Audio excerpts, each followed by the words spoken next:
ఇంట్లో పైసలాయి బిడ్డ. ఏం పైసలు? నిన్న వచ్చిన బీడీల పైసలు. అయితే నాయనే తీసుంటాడు. డబ్బాల చుట్టూ తిరుగుతుంటే నాకు అప్పుడే అనుమానం వచ్చింది. అయ్యయ్యో, పోషమ్మ గూడ పెడితే మైసమ్మ మాయం చేసినట్టు మన ఇద్దరం ఎంత కట్టబడితే లాభం. ఈయన తలపండు వలుగా ఉన్నాయన్ని తావుడికే పెడుతున్నాడు. ఇంత సంసారం చేసకంటే నేను బాయిలో పడి తెచ్చింది నయం. ఏందే సత్తా గిత్తానంటున్నావు?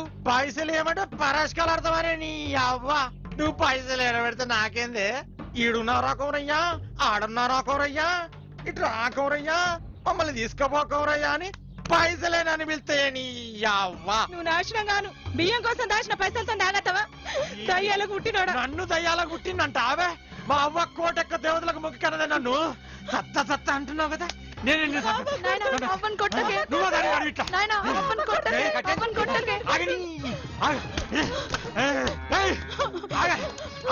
ఆగు ఆడిపోతే తనదాన్ని పట్టుకుతాను పట్టుకో. ఈ ముసలికి శౌర్యంలో పడే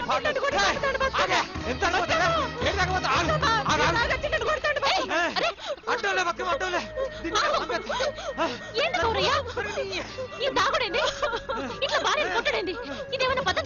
నువ్వు అడ్డోలే తాగొచ్చింది కాక మీ తల్లి ఏమైనా కొడతావా? అరే నీకు అసలు బుద్ధుందా? నువ్వు వచ్చినా నాకు చెప్తాందుకు. నువ్వు ఎక్కడ పుట్టినావో ఎక్కడ పెరిగినావో నీ తల్లి ఎవరో తండ్రి ఎవరో నీకే తెలియదు. నాకే చెప్తాందుకు వచ్చినవా? నీ ఎంత మాట అన్నవరా నా బిడ్డను? ఆడ దాపురించినవరా తాగుబోతుమండా కొడుక. ఇట్లా తిట్ట నీకు నోరెట్లా వచ్చిందిరా? పిచ్చి తల్లి నీకంట కన్నీరా అమ్మ. ఆడో తాగుపోతాడు, తాగి రోడ్డు మీద పడి బొరులుతాడు అని మాట పట్టుకొని బాధపడతావా బిడ్డ? ఏం ఆలోచిస్తున్నావు బిడ్డ? నిన్ను కన్నోళ్ళెవరని ఆలోచిస్తున్నావా బిడ్డ? నిన్ను కన్నోళ్ళెవరని అనుకు తాత. నన్ను కన్నోళ్ళు లేని లోటు నువ్వు రానిచ్చినవా?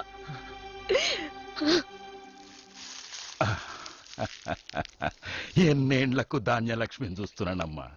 ఈ పంట మీదనన్నా నీ పెండ్లి చేస్తే నా మనసు నిమ్మలంగుంటది బిడ్డ. ఇప్పుడు నా పెండ్లికి ఏం తొందర వచ్చింది తాత? ముందుగాల ఆ నర్సయ్య పటేల్ బాకీ అంతా తీర్చి. అట్లా కాదు బిడ్డ, బాకీలు ఎప్పుడు ఉండేటివే. రేగొండల మంచి సంబంధం ఉందట, మన మల్లన్న చెప్పిండు. రా పటేలరా, మాటల్నే వస్తీవి. నా బాకీ కింద సగం పంట గొలుచుకో, మిగతా సగం మళ్ళొచ్చే పంటకిస్తా. ఏందయ్యా నువ్వు సగం ఇచ్చేది? మొన్న గంతగానం చెప్పినా మళ్ళా మొదటికొచ్చినవులే.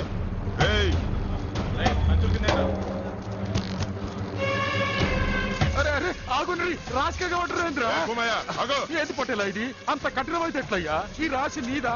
నా మనవరాలు పెళ్లి పెట్టుకున్నది తెలిసి కూడా కావాలని చేస్తానయ్యా.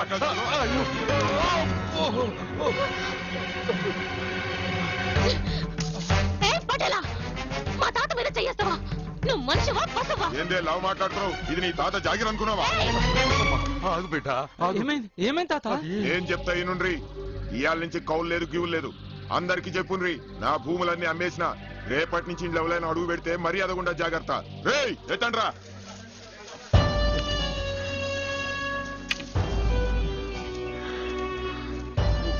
అంత అయిపోయింది. చెట్టంతా ఎదిగిన కొడుకు కళ్ళ ముందరనే మాయమైపోయినట్టు చేతికందిన పంటంతా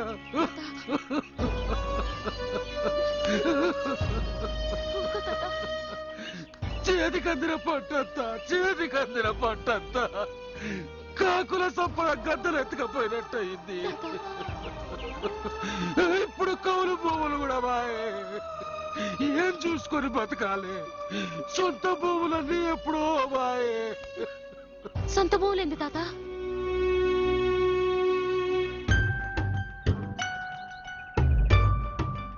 వెనకటికి పడావు పడ్డ భూమంతా సన్నకారు చిన్నకారు రైతులకు తలా ఎకరం 2 ఎకరాలు ఉండేది. ఈ 5 ఎకరాల భూమి మనదే బిడ్డ. వెనకటికి సబ్బండ వర్ణాలకు ఈ నాంభూములుండేవి. ఆ భూములను ఆసరాగా తీసుకుని అచ్చగాండ్లు బుచ్చగాండ్లు హాయిగా బతికెట్టోళ్ళు బిడ్డ. ఆనాటి నిజాం నిరంకుశ పాలనల దేశ్ముఖ్లు దేశపాండేలు నౌకర్లుగా ఉండేటోళ్ళు. రైతుల చిన్న చిన్న అవసరాలకు వడ్డీలకిస్తూ మా అమాయకత్వాన్ని ఆసరాగా చేసుకుని మమ్ములను ఎడ్డోళ్లను చేసి ఏలిముద్రలేయించుకుని మా భూములు దౌర్జన్యంగా గుంజుకొని మమ్మల్ని ఎట్టోళ్లను చేసిండ్రు. మాకు బతుకు తెరువు లేకుండయ్యి వాళ్లకు బానిసలైపోయినాం. ఎట్టి చాకిరీ కింద ప్రజలను యమగోస పెట్టేటోళ్ళు. ఉండే ఆదరవు లేక ఉపవాసాలతో సావలేక అల్లాడిపోయినాయి పల్లెలు. ఒక దిక్కు దొరల భూస్వాముల ఆగడాలు, మరో దిక్కు నిజాం రజాకారుల అరాచకాలు. అప్పుడు మొదలైందమ్మా భూమి కోసం, భుక్తి కోసం, విముక్తి కోసం తెలంగాణ సాయుధ రైతాంగ పోరాటం. నిజామాంధ్ర రాష్ట్ర మహాసభలు రగిలించిన స్ఫూర్తితో గ్రామ రక్షక దళాలు ఒక పక్క, రావి నారాయణరెడ్డి, బద్దం ఎల్లారెడ్డి నాయకత్వం మరో వంక, అందరం ఒకే తాటి మీద తెలంగాణ సాయుధ రైతాంగ పోరాటం సాగించినం. ఆ ఉద్యమంలా బైరాన్పల్లి, కడివెండి, దేవురుప్పల, జనగామ, ఆలేరు, భువనగిరి, పరకాల, ఇటు ఓరుగల్లు, అటు నల్లగొండ, కరీంనగర్, ఒకటా రెండా తెలంగాణ ఊర్లన్నీ పాల్గొన్నాయి. ఆ పోరాటంలో ఎందరో మాన ప్రాణాలు పోగొట్టుకున్నా ఎదురొడ్డి పోరాడినరు. ప్రజలదే పై చెయ్యి అయింది. దొరలు, భూస్వాములు, దేశ్ముఖులు గడీలను వదిలి పట్నం బారిపోయినరు. మేం పోగొట్టుకున్న మా భూములన్నీ మళ్లీ స్వాధీనం చేసుకున్నాం. వేలాది ఎకరాలు ప్రజలకు వంచినాం. మా జీవితాలు బాగుపడ్డాయని ఆనందపడ్డాం. కానీ మా కలలన్నీ కల్లలుగానే మిగిలిపోయినాయి. స్వాతంత్ర భారతంలో నైజాం రాజ్యం విలీనంగానందు పోలీస్ యాక్షన్ అయ్యింది. నిజాం లొంగిపోయిండు. నైజాం సర్కారు పోయి మన సర్కారు వచ్చినాక ఊర్లు విడిచిపోయిన దొరలు, దేశ్ముఖులు స్వాతంత్రం ముసుగు కప్పుకొని మేకవనే పులులు లెక్క ఇండియన్ మిలిటరీ అండదండలతోని మళ్లీ ఊర్లలోకి అడుగుపెట్టింది.